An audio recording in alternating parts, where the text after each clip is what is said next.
حضرت ابو سعید خدری رضی اللہ تعالی عنہ سے روایت ہے کہ انہوں نے حضرت محمد صلی اللہ علیہ وسلم کو یہ ارشاد فرماتے ہوئے سنا، جب تم میں سے کوئی شخص اچھا خواب دیکھے تو وہ اللہ تعالی کی طرف سے ہے، لہذا اس پر اللہ کی تعریف کرے اور اسے بیان کرے، اور اگر برا خواب دیکھے تو یہ شیطان کی طرف سے ہے، اسے چاہیے کہ اس خواب کے برائی سے اور خواب کے شر سے اللہ تعالی کی پناہ مانگے اور کسی کے سامنے اسے بیان نہ کرے، تو برا خواب اسے نقصان نہ دے گا۔ اس لیے برا خواب دیکھتے ہی فوراً اتنا پڑھ لے دل میں یا اپنی زبان سے کہ میں اس خواب کی برائی سے اللہ تعالی کی پناہ لیتا ہوں۔ یہ حدیث ترمذی میں ہے۔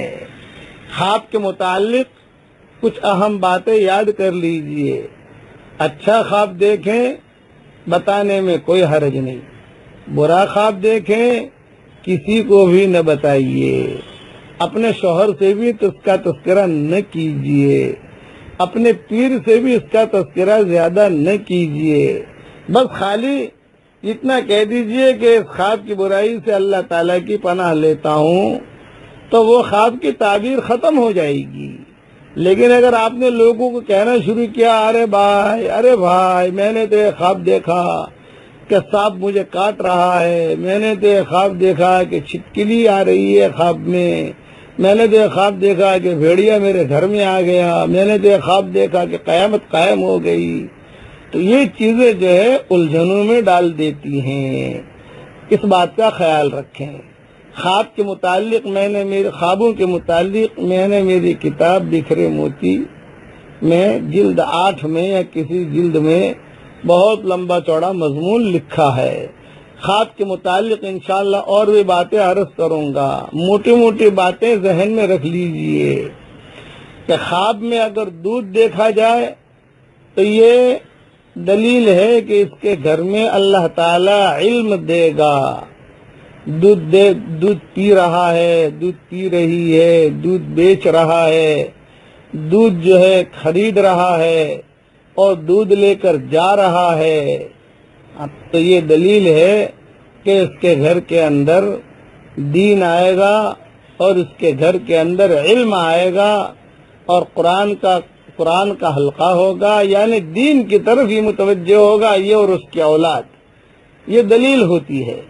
اور خواب میں اگر کوئی آدمی دیکھے کہ صاحب سمندر کا پانی اس کے گھر میں آ گیا، سمندر کا پانی 2 قسم کے ہوتے ہیں، ایک سمندر کا ہوتا ہے پانی اور ایک نہر کا پانی ہوتا ہے اور ایک بارش کا پانی ہوتا ہے، ایک کنویں کا پانی ہوتا ہے۔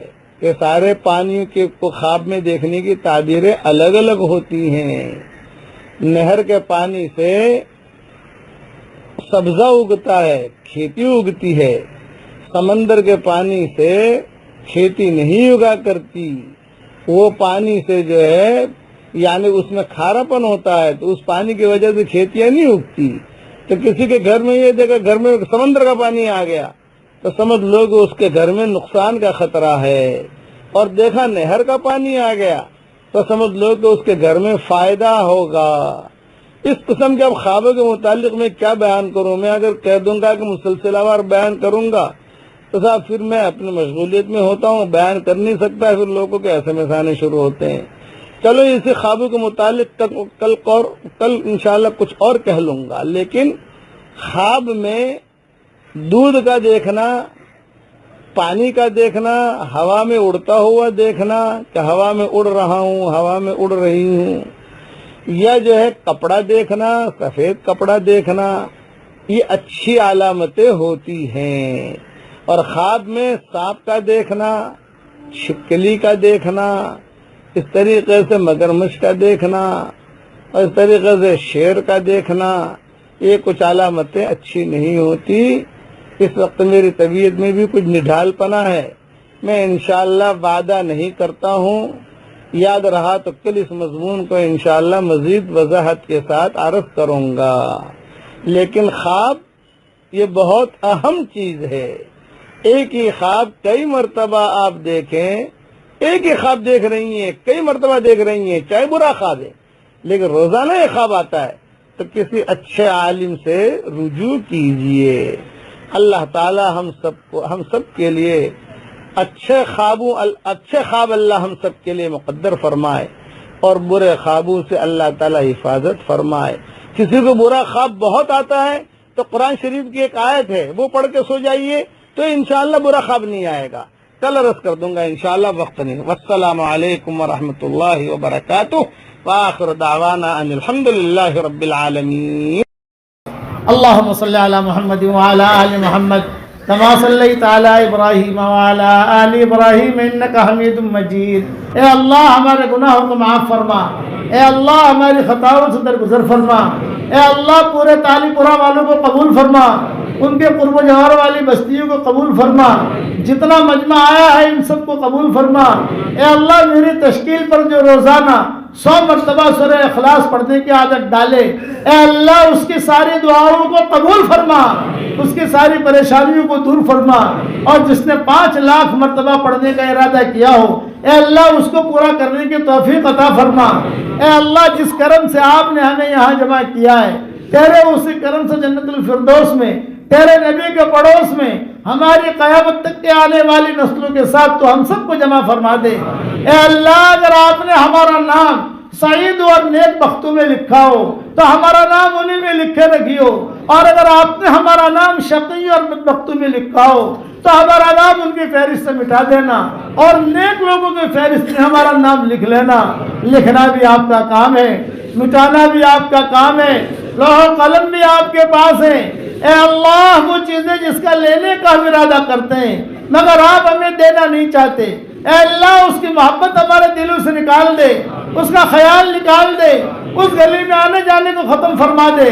اور وہ چیزیں جس کا لینے کا ہم ارادہ نہیں کرتے مگر آپ ہمیں دینا چاہتے ہیں، اس کی محبت ہمارے دلوں میں ڈال دے اور اس گلی میں آنا جانا عافیت سے ہمارے لیے آسان فرما دے. اے اللہ ہم سب کی جھولیوں کو ہدایت سے بھر دے، ہم سب کی جھولیوں کو امن و امان سے بھر دے. اے اللہ جو مجھے اپنی دعاؤں میں یاد رکھے میری ساری دعاؤں میں اس کا پورا حصہ عطا فرما اور اپنے فضل و کرم سے ہماری دعاؤں کو قبول فرما. سبحان ربک رب العزت عما یصفون وسلام علی المرسلین والحمد للہ رب العالمین.